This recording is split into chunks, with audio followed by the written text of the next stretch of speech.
semuanya. Perkenalkan, nama saya Windy Mutiara Puspa dari kelas 11 LPS nomor absen 32.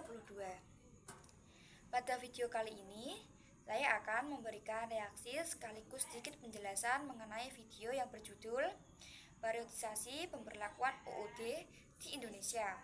Video tersebut membahas perjalanan perubahan UUD dari masa ke masa dan menurut saya sangat menarik dan mudah dipahami. Sebelumnya itu, yuk langsung saja kita bahas. Indonesia memiliki sejarah panjang dalam perkembangan hukum dasar negara.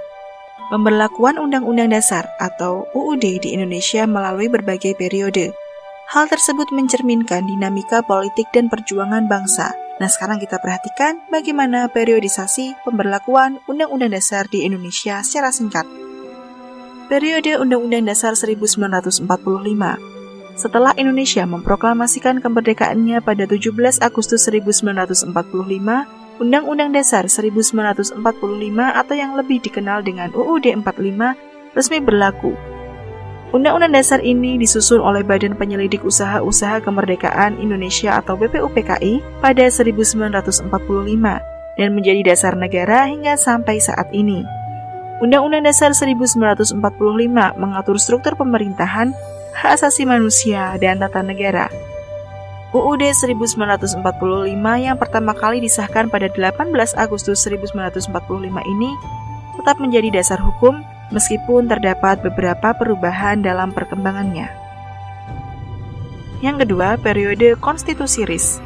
Dalam kondisi Indonesia yang baru saja menyatakan kemerdekaan, Belanda berkeinginan untuk berkuasa lagi di Indonesia. Melalui agresi 1 tahun 1947 dan agresi 2 tahun 1948. Karena perlawanan sengit bangsa Indonesia, Belanda gagal menguasai Indonesia. Pada tahun 1949, diadakan konferensi meja bundar atau KMB di Den Haag, Belanda. Salah satu hasil KMB yaitu mendirikan negara Republik Indonesia Serikat. Sebagai dasar hukum, pada 27 Desember 1949, diberlakukanlah Konstitusi Republik Indonesia Serikat atau RIS yang mengatur negara Indonesia dalam bentuk federasi. Namun masa konstitusi RIS ini hanya berlangsung singkat. Pada 17 Agustus 1950, Indonesia kembali ke bentuk negara kesatuan dengan diberlakukannya Undang-Undang Dasar 1945 dan konstitusi RIS pun tidak berlaku lagi. Lalu periode Undang-Undang Dasar sementara 1950. Pada tahun 1950, Indonesia mengalami perubahan sistem pemerintahan. Ketegangan politik antara pihak-pihak yang ingin mendirikan negara federal dan yang ingin tetap dengan sistem negara kesatuan memunculkan sebuah perubahan. Maka pada 1950 diberlakukanlah Undang-Undang Dasar Sementara. Undang-Undang Dasar Sementara ini menggantikan Undang-Undang Dasar 1945 dan menandakan perubahan bentuk negara menjadi negara republik parlementer dengan sistem pemerintahan yang lebih demokratis. Lalu periode kembali ke Undang-Undang Dasar 1945. Pada tahun 1959, Indonesia kembali kepada Undang-Undang Dasar 1945 setelah dikeluarkannya dekret Presiden oleh Soekarno yang mengakhiri pemberlakuan Undang-Undang Dasar sementara. Indonesia kembali ke Undang-Undang Dasar 1945 sebagai dasar negara dan menguatkan sistem presidensial.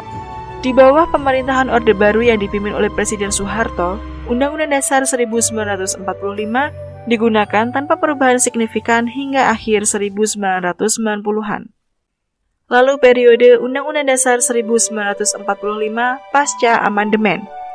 Sejak amandemen, Undang-Undang Dasar 1945 yang berlaku saat ini telah menjadi dasar yang lebih modern dan lebih mendemokratisasi Indonesia. Meski mengalami perubahan, Undang-Undang Dasar 1945 tetap menjadi pedoman hukum utama bagi negara Indonesia. Undang-Undang Dasar 1945 meskipun melalui berbagai perubahan dan periodisasi, tetap menjadi jantung dari sistem hukum Indonesia. Sebagai bangsa yang terus berkembang, Undang-Undang Dasar 1945 tetap relevan dalam mengatur kehidupan berbangsa dan bernegara. Demikianlah periodisasi pemberlakuan undang-undang di Indonesia. Semoga video ini dapat memberikan pemahaman lebih dalam tentang perjalanan sejarah hukum negara kita. Terima kasih telah menonton dan sampai jumpa di video selanjutnya. Nah, dari video tadi yang berjudul Periodisasi Pemberlakuan UUD di Indonesia, sebuah materi pendidikan yang membahas bagaimana konstitusi di Indonesia telah berganti-ganti dari masa ke masa, termasuk UUD 1945, UUD RIS, dan UUDS 1950, dan kembali ke versi UUD 1945 setelah 1959. Menurutku video ini sangat bermanfaat, terutama bagi pelajar, karena membantu memahami bagaimana proses konstitusi di Indonesia tidak statis, melainkan dinamis, mengikuti kondisi sejarah dan politik. Penyajian secara video membuat materi hukum dan sejarah yang abstrak menjadi lebih mudah dicerna. Selain itu, materi semacam ini penting untuk memperkuat pemahaman bahwa konstitusi bukan semata mesin hukum, tapi bagian dari proses demokrasi dan identitas bangsa.